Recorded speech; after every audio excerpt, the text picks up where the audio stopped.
Thank you for everybody for joining today's virtual event, making your first $1 million in ARR. My name is Tony Rodoni. I'm an operating partner here at Bessemer. And for those of you that don't know me, I help facilitate an incredible go-to-market community group here at Bessemer.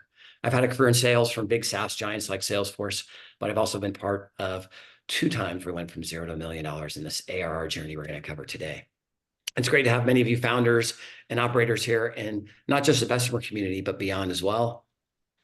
And today we have an hour together. We're going to do a little bit of admin and intro at the beginning. Then we're going to go into spending a bunch of time with our panelists here, Kate and Paul, and probably about 10:35 or 10:40 our time on the West Coast in California, 35 minutes in, we'll switch to some Q&A for questions from the audience. And then we're going to make sure to wrap it up with 3 or 4 minutes to go before we hit the top of the hour. So again, thanks for joining. And let me just jump into a little bit of an intro here, because we've been doing a lot of work on creating content and courses for entrepreneurs here at Bessemer.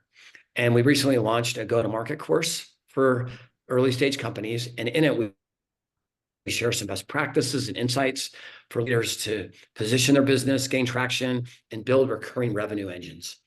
And as a part of today's event, you're going to receive access to this course. If you have a friend or a founder you think could benefit from it, please send them this link. I think we're going to put up on the screen right now to bvp.com/GTM-course. And as you can tell, this year we're paying really particular focus on sales best practices for early stage companies. And we just published an SDR, BDR sales guide a couple weeks ago. And today we're going to dig deeper into sales topics, but we'll put up the SDR, BDR sales guide link here as well. Anybody that started a company knows that founders are pretty much always the company's very first salesperson. But eventually, every founder has to find a way to transition and build a sales team in order to hit their growth targets and scale. And we know this is a make or break it time for every company. And that's the inspiration behind Kate and Paul joining us in today's conversation, is to share the best practices, the experiences, dare I say the scar tissue that you've both been through as we go through this process. And how I'd like to kick it off is I'm going to ask them each to introduce themselves. And as part of the introduction, I'm going to give you an icebreaker question. And let me share that icebreaker question. And Kate, I'm going to warn you, you're going to be first up. So okay. The question I've got for both of you as you do your introduction is going to be, what's the one thing that needs to happen before a founder or founding team even thinks about hiring their first head of sales? Kate Jensen, welcome to today's call, and take it away. Thanks so much for having me. I'll introduce myself first so I can give myself a little time to think about that one thing. I currently do sales and partnerships at Anthropic. Before that, I was at Stripe for about 8 years, where I had a whole bunch of different roles, but most recently led the platform sales organization that's embedding payments into software products. And before that, I was at Google in the very early days of Google Cloud and Google Apps for Business. I'm so excited to be here. There are so many great questions that we're about to talk through. I think to answer your icebreaker, the number one thing every founder should do is close at least one deal. It sounds so obvious, but understand what you're selling and who you're probably going to be selling to. It's the most important thing before you try to scale up. Nice, thanks, Kate. And Paul, welcome. Yeah, great. Yeah, hi, great to be here. I'm Paul Fifield. I've been an entrepreneur for the last 25 years, founding 4 companies in that time, and I joined one as a CRO. Combined revenue across those companies is about 200 million, and I've raised over 100 million in venture capital. So I've done the 0 to 1 million 5 times in that time, and the last one was actually a few years ago. So it's quite sort of fresh in my mind. And all of them British companies that have expanded to the US, and I've built multiple sales teams in the US and Europe. And now I'm retired as an entrepreneur, and I help founders, I coach founders. Obviously, love my work at Bessemer, helping some of the early stage investee companies on things like go-to-market. And I've also started my first deal-by-deal seed fund. So we invest on a deal-by-deal basis into UK companies that have secured a tier 1 lead.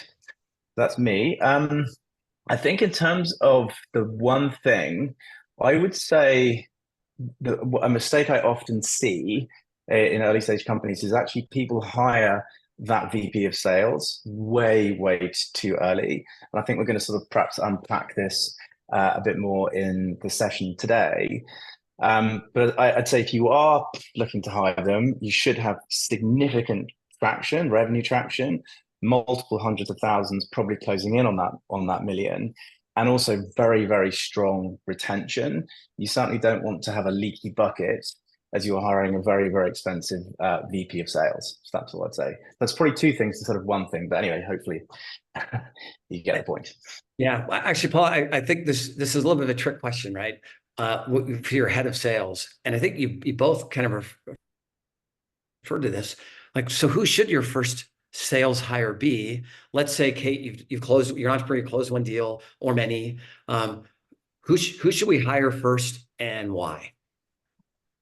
Well, I will say, first and foremost, I very much agree with Paul. Your first hire is not a VP of sales for a couple of reasons. One, giving out titles too early can be a dangerous precedent to set. And two, you don't necessarily want someone who's going to build out a team immediately. You want someone who's going to be on the ground selling. And really what you want is someone who has the skills to sell, because sales is a skill. But it's also really exciting about company building, finding patterns, building playbooks, starting to understand where there's really big opportunity in market. And so finding those early learners and company builders is so important, but you really need the on-the-ground talent first. Yep. Paul, you've gone through this multiple times. Like, how do I find that person? It sounds like a unicorn, right? They want to be the first salesperson somewhere. They're hired by a founder. How does this work? Well, I've got a mildly contrarian kind of view. Actually, it's probably not that contrarian, but actually, I do think the first sales guy. So let's assume you've done founder-led sales, and I totally agree with Kate. The founder's got to sell your first customers, right? 5, 10, 20 customers really should be driven by the founder. And as a brief aside, sometimes I hear founders say, I'm not any good at sales, I can't do sales. And I literally hit back and say, I think you've just sold 20% of your company to a venture capitalist for X millions. I think you can probably sell. But I actually think, let's say that the founder has achieved maybe 10, 15, 20 sort of customers. I actually think the first hire is a customer success rep, because I think everyone keeps thinking about more sales, more revenue, but actually you've got some customers. You need to learn from them. You need to make sure they're the right customers. There's so, like, you can get case studies out of them. You need to love them because they've sort of backed you a little bit because you're very kind of early stage. So my personal belief is the first hire is actually a CS rep. Yep, I buy that. Yeah, and so, but let's play that through. If I've hired the CS rep, and now it's time to hire somebody in sales, like what do they do? And let me start with you, Kate, and then Paul, you can add in. And I'm really curious, having worked with in this stage, how does it transition from the founder? They usually do more than one deal, Kate, but I get your point. Yeah. But how a good founder isn't going to let go 100%, but they're not also going to keep it 100%. So who do they hire, and what are their responsibilities? And you're absolutely right. A good founder is always going to do a whole lot more than one deal. But I similarly advise companies and hear all the time, I don't even want to sell at all. And that's just not the right answer. You have to be in the deals, understanding your customers really closely. And Paul, you mentioned hiring your first hire as CSM. Go learn from them which customers you like the most, which customers are the easiest to support, which customers seem most naturally a good fit for your product, are likely to grow over time. That's where your first sales hire should really be spending time, understanding that, finding some patterns, and then either managing, hopefully, a massive inbound flood, or matching patterns on customers and doing some outbound from the early days. But really getting deep and understanding those patterns and what seems to be working, and where you may be investing a little bit too much effort, energy, time for the return that you're getting from customers. Try to avoid that from the outset, because you can set yourself up for a really tough time if you lean into customers that are too expensive. And then to answer your second question about where do founders lean in, ideally you're co-selling. There is no better salesperson at any company than the founder to talk about why they founded the company, their vision. This is true no matter how many millions of dollars or billions of dollars you have in revenue. And so finding someone who can partner with founders closely and knows when to bring them into a conversation, but can also manage most of the cycle, it's really important. Yeah, thanks. Paul? Yeah, and so I couldn't agree more. And I think if founders are thinking, oh, I'll do sales until this point, and then I'm never going to do sales ever again, it's absolutely the wrong thought process. As Kate said, even at multiple billions. I mean, I think, there's lots of stories, even of, Mark over at Salesforce, staying very, very close to customers and being very involved in sales, even at multiple billions in revenue. I think there's another kind of interesting phrase I heard a long time ago. I think it's very relevant to this conversation, which is your early customers are buying into the same thing that your early stage VC is actually buying into, right? Which is why it's so important that those early sales comes from the founder, because those early stage customers, they need to believe that, because they're taking a risk, right? You're an early stage company. They need to see the passion, the belief, the vision from the founder, and that's essentially what they're buying into, right? Because they've got to trust that this founder is going to actually deliver on what he or she is promising. So I think that they're going to the question of like the sort of order of hiring. I do think like go-to-market's really hard when you know what you're doing, right? I think it's almost impossible, right? When you haven't got any experience. And I've quite for a long time been sort of struggling on how does that founder go from, leading founder-led sales, knowing that it's too early to get a VP of sales, but then having to then go and hire maybe a couple of SDRs, a couple of AEs. They've never even written a job description for an SDR, right? They don't know how to compensate them. It's just really, really tough. But I think I've found the hack for this, which is I'm a really big fan of fractional revenue leadership. And so it's really quick.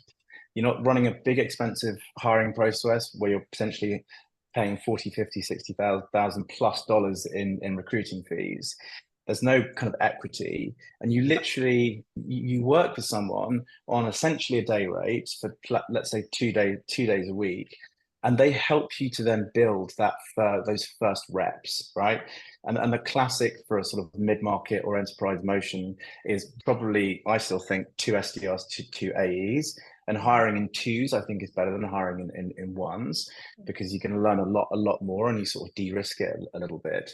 But I think actually getting a fractional person in who can do all of that early team building is incredibly, incredibly valuable, and just helps the founder. It's just less stressful for the founder. It's less risky, and they'll make sure the compensation is right. They'll make sure there's basic stage processes are kind of all right, and they'll make sure they're hiring the right profile of rep, which is really, really important as well. I think anybody who's a fractional CRO on this call today is enjoying hearing that. Where do I find a fractional CRO, Paul, Kate? Do I Google for it? Like, where do I find my network for this if I'm trying to find that elusive hire? Call you.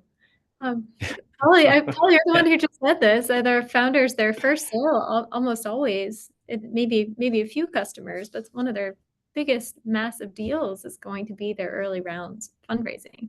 And that's exactly what a great VC is meant to do, is to help find the right people to support. That doesn't always necessarily mean full-time hires. It can mean advisors and other people to help. Yeah.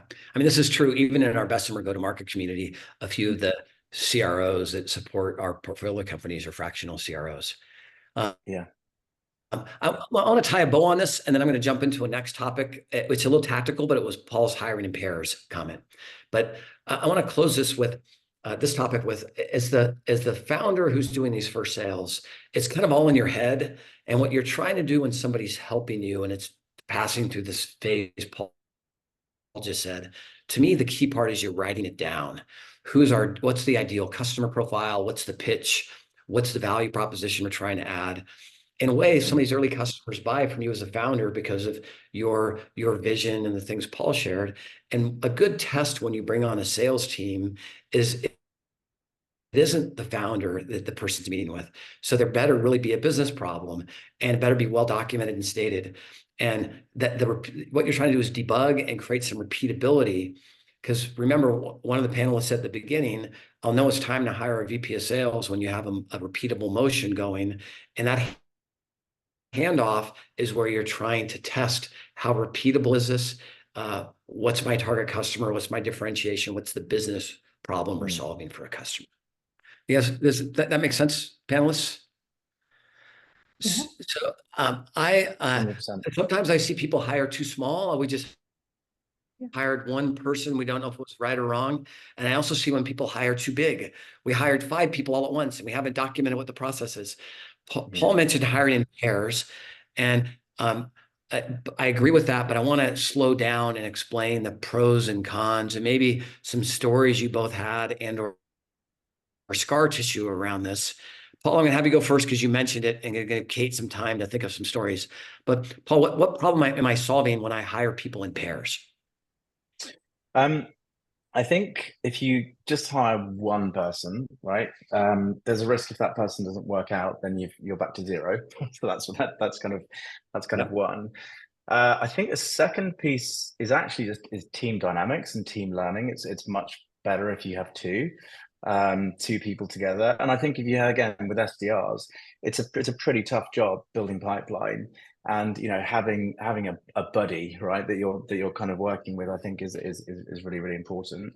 And also, it's difficult to know what good looks like if you only have a data point of one, right? So the other challenge with the super early stage, it's quite hard to create a fair sort of compensation. You don't quite know what the targets should be because you've never sold this thing, thing before. So all those things are quite hard, and you have to be quite dynamic, which is why it's important to get people that have, I think, done this stage before, have worked in super early stage, are very comfortable with ambiguity and a lack of structure and all that kind of stuff. But I think that, you don't know what kind of good looks like. And if you have two people, 2 SDRs, 2 AEs, you might have one SDR that's creating 15 SQOs for you and another one that's creating 5. And so you can start to sort of judge what good looks like because you can start to see it. So there are some of the reasons. Yeah. Kate, anything you want to add to that? Paul, I think you nailed the most important ones. I'll add one that sounds a little bit fluffy, but is so important. It's just more fun to have someone to work with. And having a great culture and having a culture where people are building off each other in terms of energy can be so important. And so being completely alone trying to figure something out would be kind of boring. So it's important to really build that energy and be deliberate about it. Yeah. I think as well. Go ahead, Paul. Sorry, Jen, I was just going to say, saying, sales is hard, right? It's never easy. And there are some low moments, right, where you just feel beaten up and it's not working. And to your point, Kate, I think those moments it's also really important to have, to be in a bit of a team. Yeah. I summarize that, Kate, under I need a kindred spirit to exactly. Right. The only thing I would add to this top thing is, good sales teams have a healthy competition. And one of the things I like about hiring in pairs is they both feel healthy pressure to do whatever it is first. Like, that person has this many SQOs. I need to get to some of those. We've sourced this. And I mean that in a healthy way, not in an unhealthy way. Okay, I want to pivot now and talk a little bit about something that I think can be a little strategic, and that is a sense of how you advise these early stage founders to build their sales strategy and channel. Like, they need to figure out what the right sales model is right for their business. Paul, you talked about SDRs and BDRs. We've also talked about product-led growth. If you're coaching a founder, how would you advise them on what figuring out the right sales model is for their business? Anybody want to take that first? Yeah, I'm happy to jump in. I mean, I think that What I find kind of interesting in the whole world of advice and advisory stuff is that there's one size kind of fits all advice, and I don't think it's particularly helpful. And I think I think the way that I would um, work with a founder in terms of advising them on a sales strategy is understand your motion, right? Are you an SMB?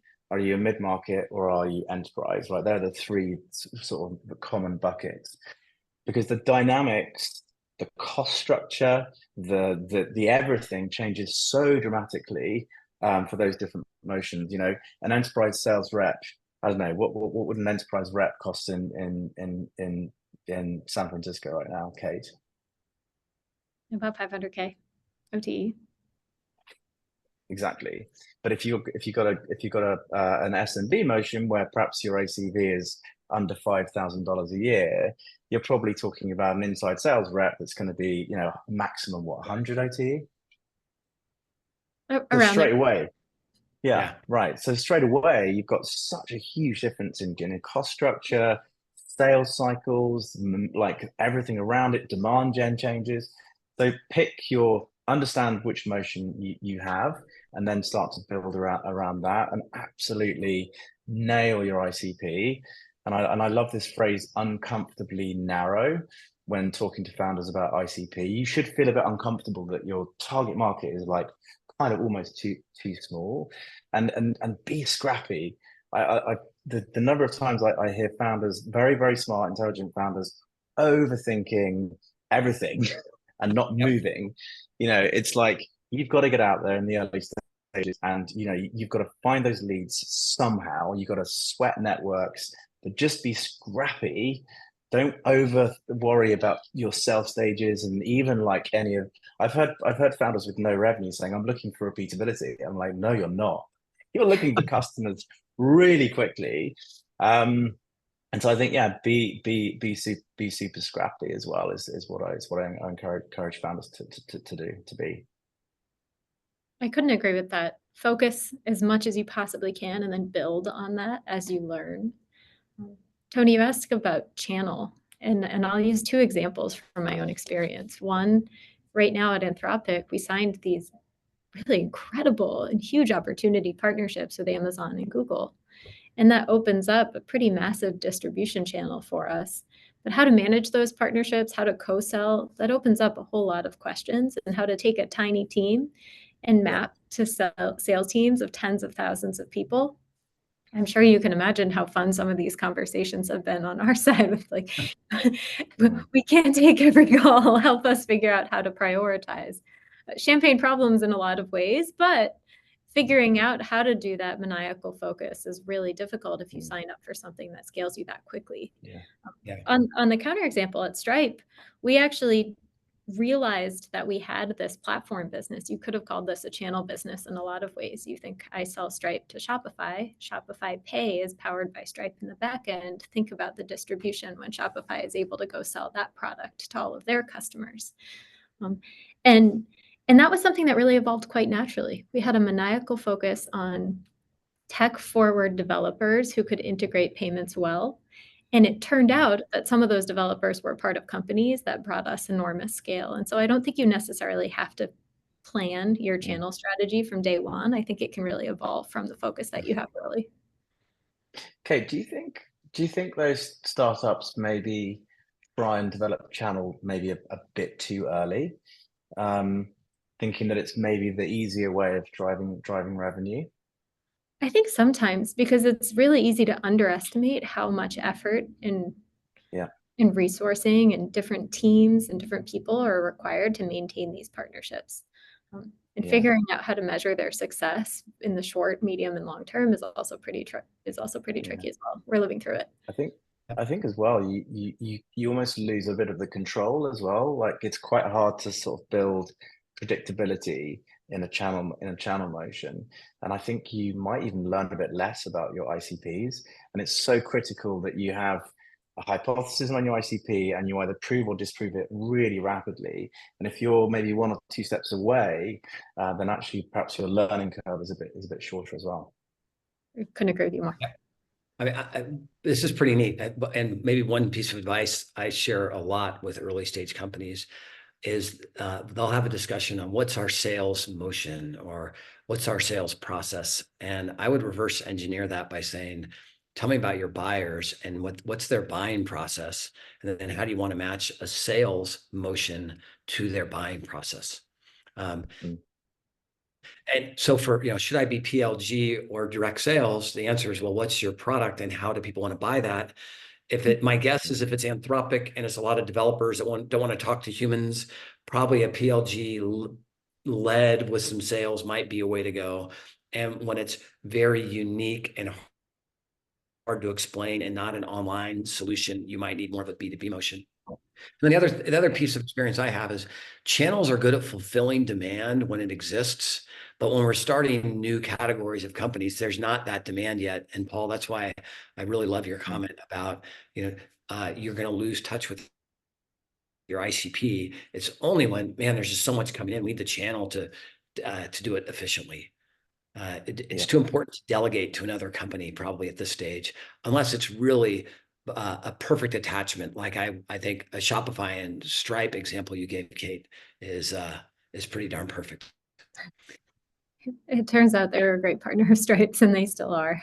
I want to add to one thing that you said, which is being customer obsessed as you're thinking about designing your sales process. And it's not just who's buying the product, but who has to be involved and who should be involved in deploying it and making sure that it goes well at the end. Thinking through the full sales cycle, not just to a signature, is so important when you're designing who to hire and what your overall sales process should be. It sounds really obvious, but I can't tell you how many folks I talk to who are focused on the signature and not necessarily the longer term deployment. It goes back to what you said about CS, Paul. Yeah, it's a bit CS, and also that CS person can in the early days double up as an onboarding specialist as well, and that's absolutely crucial. There's a really interesting thing I think to think about when you do win a customer and they go live is, the stage 2 capital talk about this leading indicator of customer success. And it's like, what kind of actions or metrics do we want the customer to take in the first 60 days that's going to give us a very high confidence that they're going to be a multi-year, happy customer?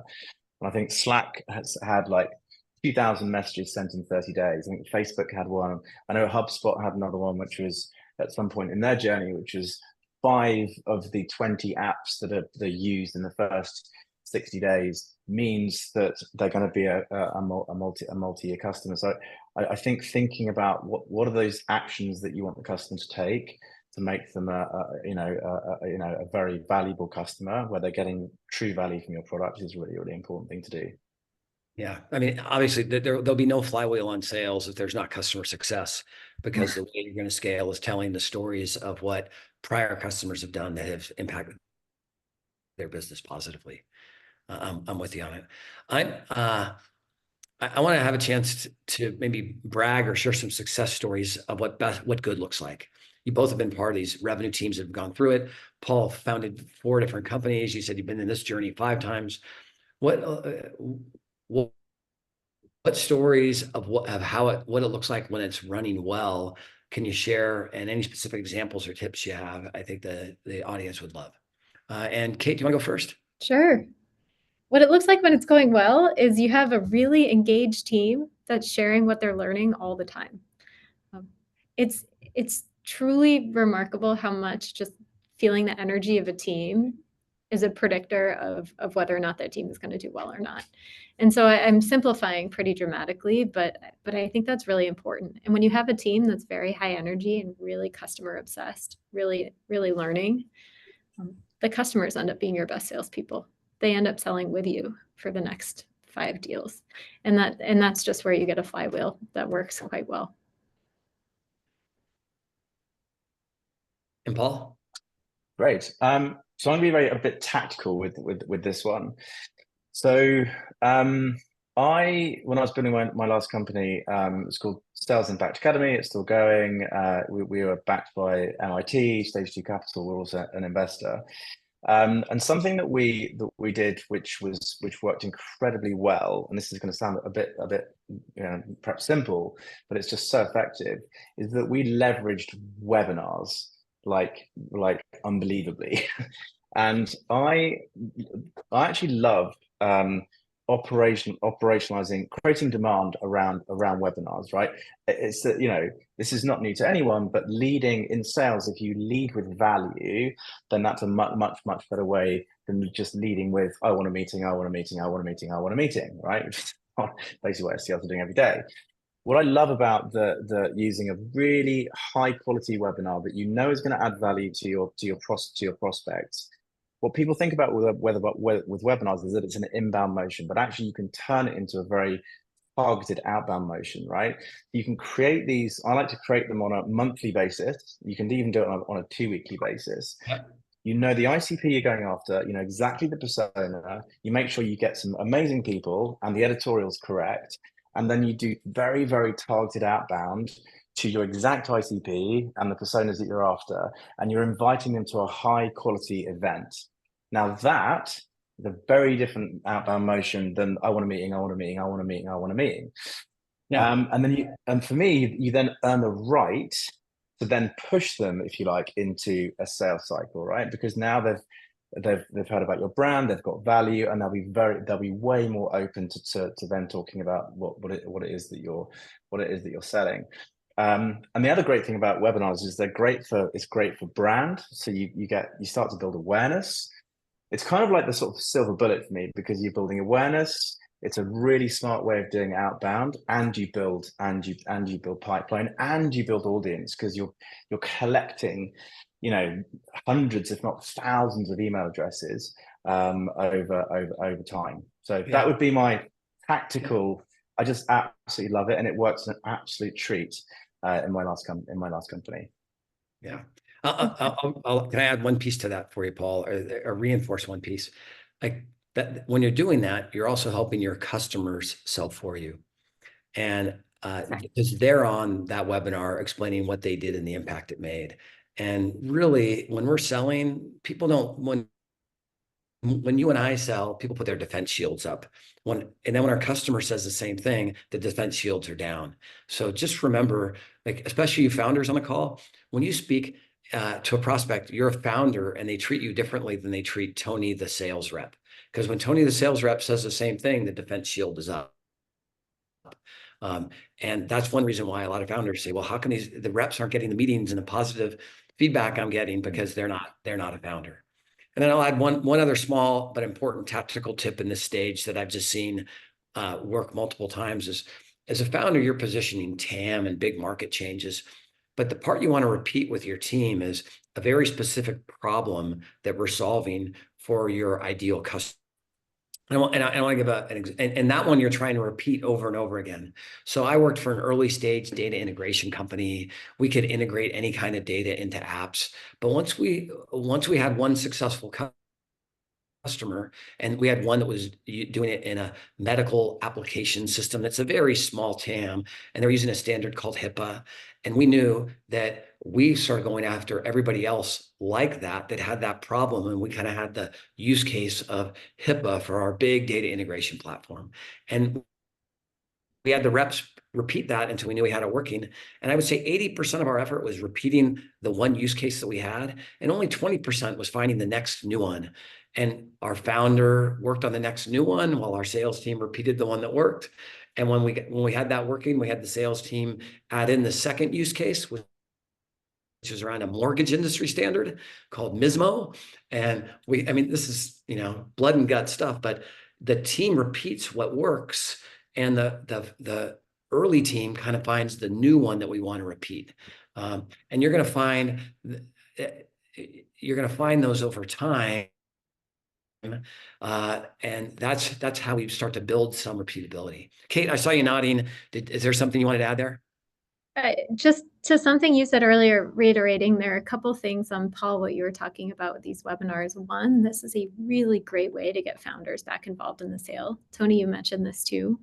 Bringing a founder on board to a webinar, it's a pretty light lift for them. It's very scaled, but it helps people bring their guard down in a very meaningful way. And then 2, you can have webinars that are across different sales cycle. And we used to do this quite a bit at Stripe, especially. But one of the places we found them to be most successful was advice for deployments. So it wasn't even necessarily really early funnel. It was kind of more mid funnel, right? As you're signing a contract, companies who know they're going to invest in you or your product, but want to make sure they're getting the most out of it. You can actually be more specific about exactly what topics they want to learn about, and we found those to be even more impactful than just pipeline building. Yeah. And they also don't have to be related to your products at all, right? They can just be what's going to be creating value for my prospects. That's how you got to be thinking. What kind of individuals would they absolutely love to see? And so I think for me it was always what are the wow names that we can get, and then what's the actual editorial topic? Get those two right, and you will. It's just amazing. Yeah. Thanks, Paul. I appreciate that. We're coming up on 35 to 40 minutes in, and I promised the audience that we would spend more time on their questions at this point. And we can each see the Q&A. So I tell you what, I'm going to find one of the questions here, and I'm going to ask of the audience. And then Paul and Kate, while I do that, I want you to pick a couple that you can lead into next. And because I know you have a point of view on so many of these. And one is I'm going to mention a question here from Justin Manduka. I hope I'm pronouncing your name right. And he says, I'd love to get the team's take in the enterprise space where your first $1 million could mean just 2 to 3 customers or less. What does sales look like in that journey to 7 figures? What does a product look like at that stage? How important is co-development with customers? And how does that impact the go-to-market strategy as we go through that experience? So larger ticket sales, customers wanting some co-development, trying to get to multi-$100,000 ACV deals and $1 million in sales. Either of you want to take a stab at this one first? I'll take a stab at this one. I think your early customers, especially if you're going enterprise first, you should expect that you will be co-developing with them. The extent to which you're co-developing in a way that is not aligned with what your roadmap already was, that's when you should start to worry. But for these early deals, we talked about this multiple times. What you're really selling is, especially founder-led sales, what you're really selling is your vision as a company. And so your early customers should help you to achieve that vision and give you some really good customer support when you're selling it to the next company and the next company. But if you are co-developing and doing a whole lot of work that wasn't necessarily on your original roadmap, that again, I would avoid that. So can you give a specific example? I could kind of think of some, but like I could see it accelerating the roadmap. I can give an example. Sometimes there's things that. Oh, please go ahead. No, I can give an example of a deal we walked away from actually at Stripe. We had talked to a company for months. We were really excited. We thought we were very on board. It was going to be a very early omni-channel deal. Omni-channel for us was online payments plus offline payments.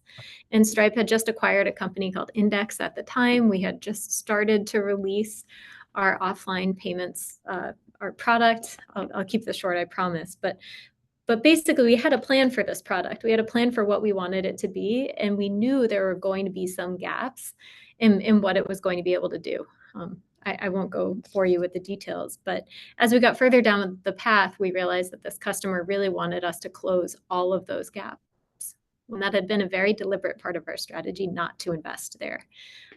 And I was really proud of the team, and John and Patrick were involved, and we decided to walk away because we knew that we had a really good vision for what this omni-channel solution was going to be, and we really stuck to it. Nice. Thanks for bringing it to life with a real example. Yeah. Paul. Yeah. Maybe an unhelpful answer, but if you can avoid going enterprise first, I would. And maybe you can't, and that's totally fine. But some of the tricky things are some of the potholes. Is you've got revenue concentration problem like out the gate, right? So you might have 1 or 2 customers, that's it, and you might be doing 2 million. That's great, but you have 1 or 2 customers and you're doing 2 million, right? You lose one, and you lose half your revenue or a significant proportion, right? I think the second thing is the expectation in the enterprise for software is going to be very high. So it might be that your development period is going to have to be a lot longer, where you're not making revenue, and that's going to change things a little bit, I think, in terms of your fundraising strategy. And then I think to the point that Kate so well made, you're going to get pulled, like you're just going to get dragged by these giant companies, and you could just go significantly off your core roadmap, and that can be really dangerous as well. So, I mean, it might not, like I say, it's maybe an unhelpful thing to say, but if you can go mid-market and build up, once you've got some maturity in the product, I think that's probably the more ideal process. Yeah. And Paul, I think, to be fair, I've seen companies, even when we've gone after enterprise, we close mid-market deals to validate the ICP. We're trying to get some logos in, and even in the enterprise, you can stack rank the biggest to the smallest. Maybe the only thing I would add, and I think I really like the way you said, Kate, there's things, it's on my roadmap and you're accelerating it, bring it on. By the way, I've been involved where there's stuff that's off our roadmap and we do it anyway because it's not that big a deal and we want to win the deal. So, your mileage may vary. Don't do some crazy thing where you're custom R&D for your enterprise, but if there's a feature that you disagree with, if you're going to get the logo and you're going to really get $1 million deal, it's okay. The one other thing I'd say when you're doing early stage business, and these are co-development partners, I would never do any of these deals if the customer isn't willing to publicly declare their affection for me.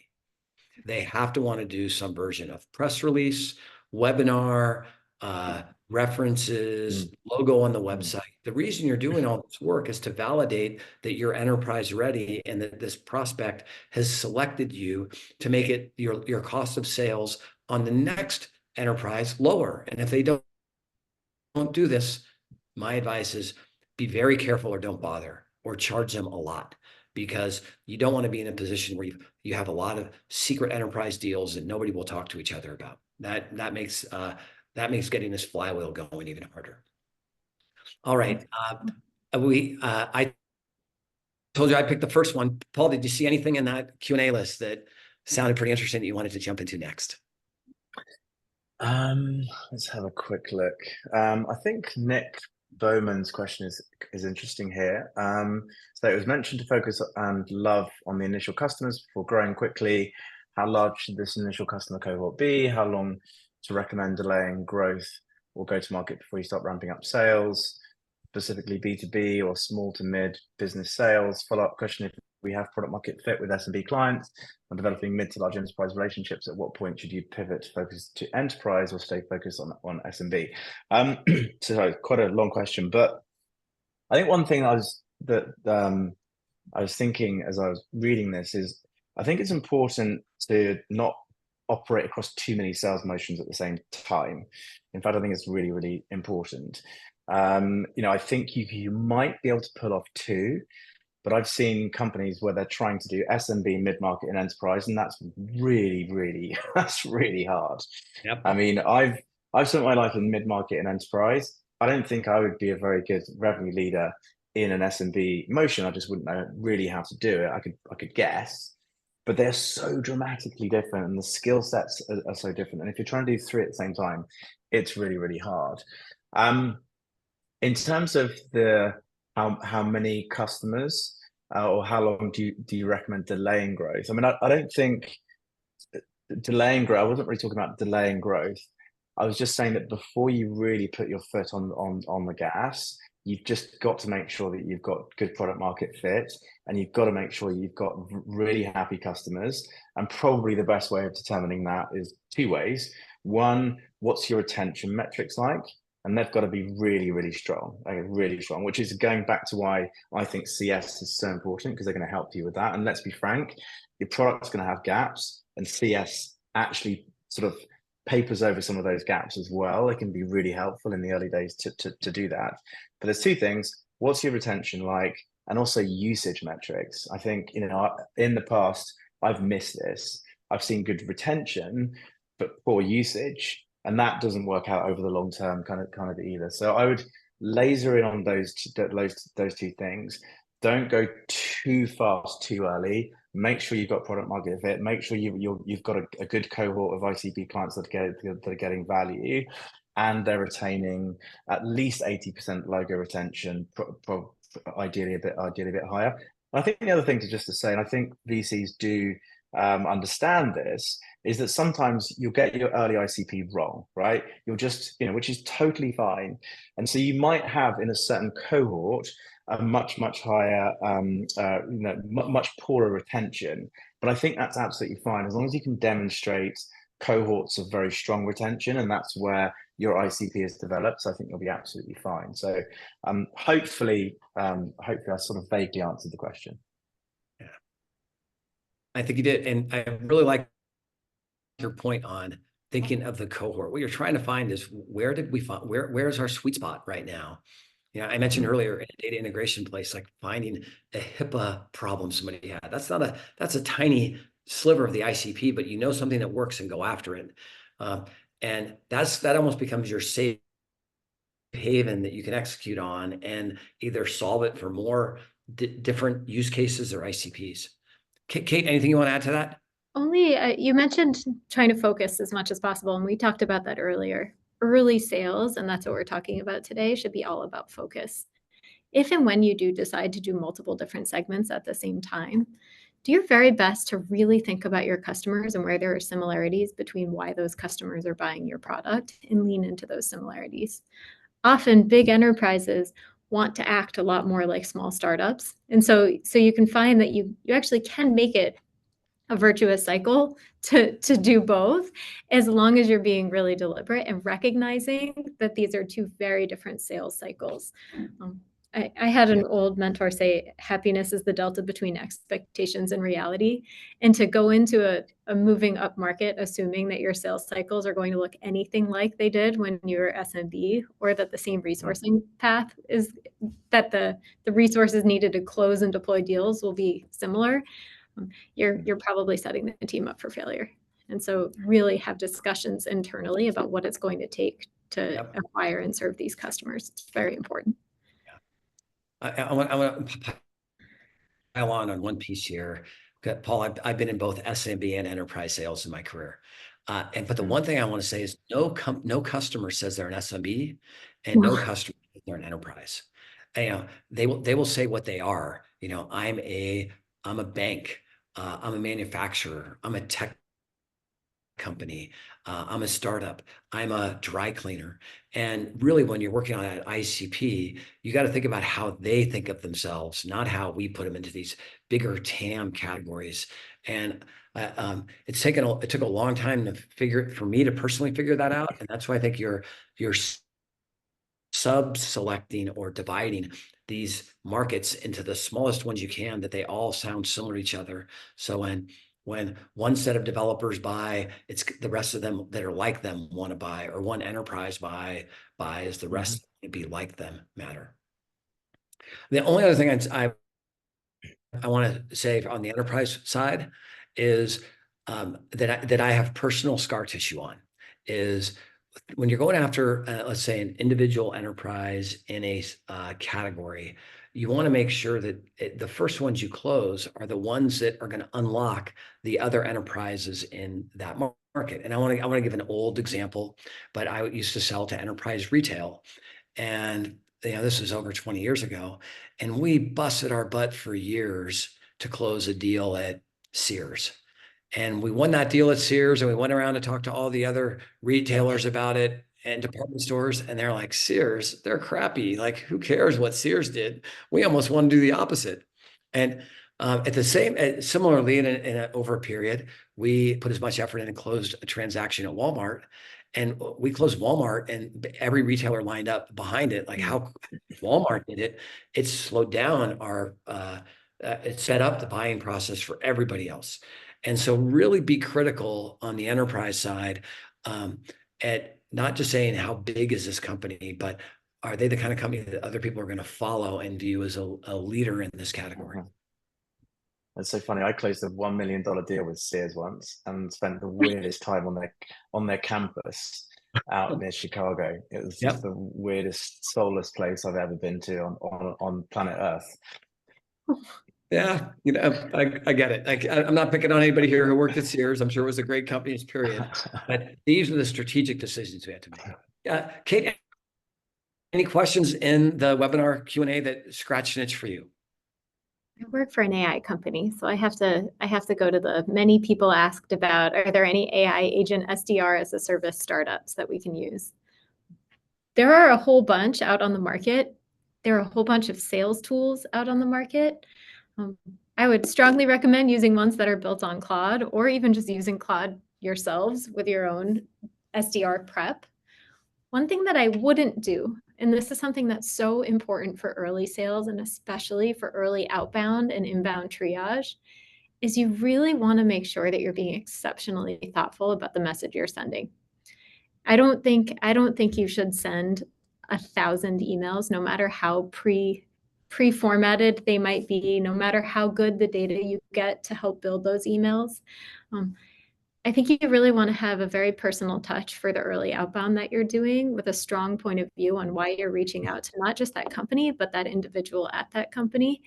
And so I would beware of tools that necessarily help, that are built to help you kind of blast to a wide radius early on. Yeah.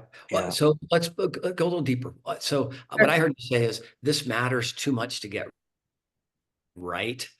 So don't do it too early. So when does it go from too early to now is right? I'll go back to an example you said. You found early days, I can't remember the name of the company, but you said there was a hook. It was a person at a company that cared about HIPAA compliance. And there's probably something very specific about HIPAA compliance that they cared about, whether it was, I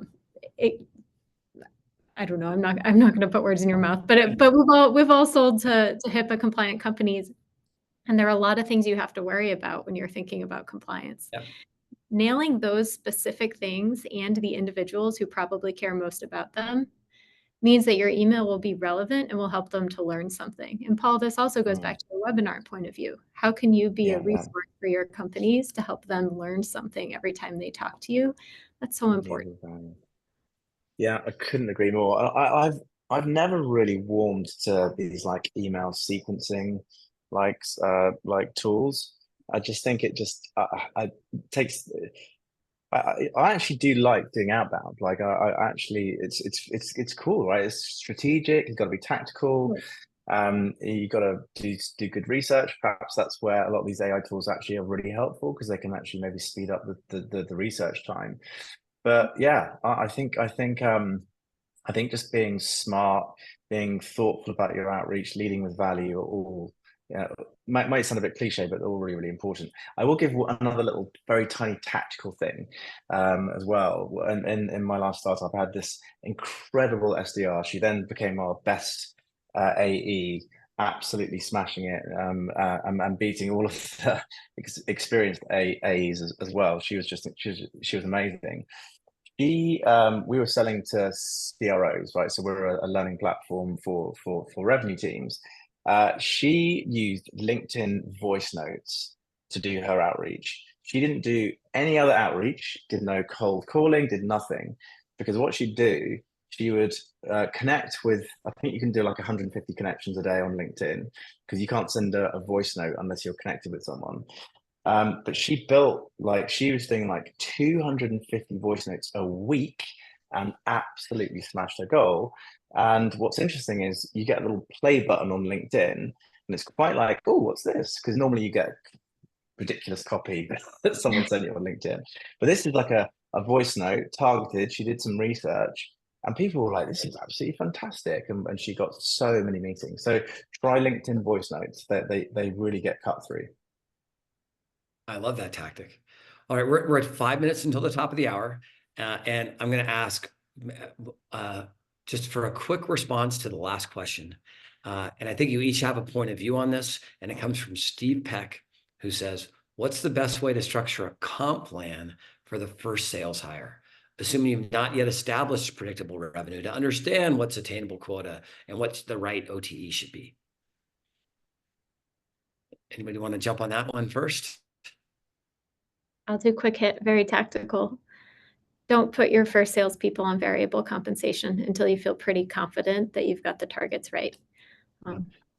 And so if it's not Yeah. variable, what are you gonna comp them for? Are you just gonna give them 100% of their OTE, or are you gonna give them, what do you give the time instead of the quota, if anything, Kate?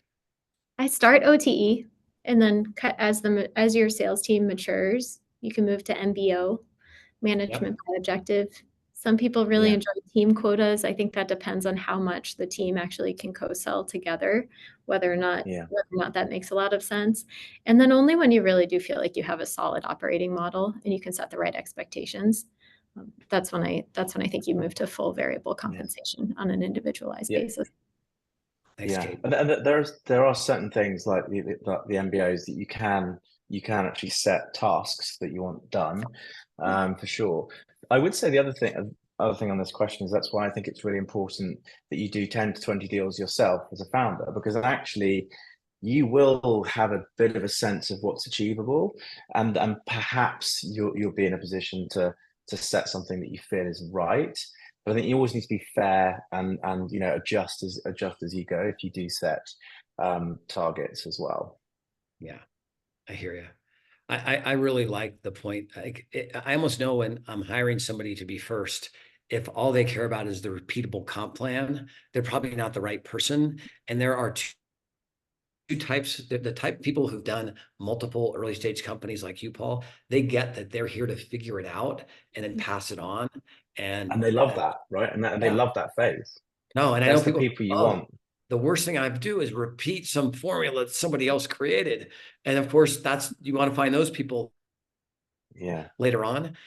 I do like putting a little bit of, it might even be a small percentage. Kate's model I like it. I mean, we're going to make it 50% variable, but I would like to somehow put some numbers around 10% of it, because I just think it gets everybody thinking like, hey, our goal here is, even if it's closed deals and it's a number, and it might be a number of deals where it's an enterprise that's willing to do a press release with us, something that even reinforces what's important in the early stage of the company, rather than a later stage. All right. Yeah. Kate, Paul. But yeah, I think just Tony, just very last quick point. That's why it's so important when you are hiring your early reps that they've had early stage experience. It's really critical. Yeah. Great point.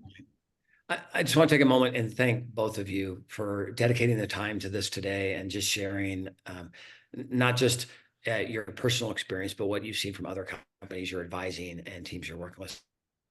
So just let me share some gratitude to both of you for joining today's webinar, and then continue that gratitude to everybody else who joined today's call. Thanks so much. We plan on sharing all of the takeaways from this conversation in an upcoming Bessemer article under our Atlas brand. We're going to answer a bunch of the other questions that we've tried to capture here in the chat online. And if you've learned something new today, be sure to share that go-to-market course with your team, your founder, or other people you know. And I'm looking forward to getting a chance to meet with many of you personally in the future.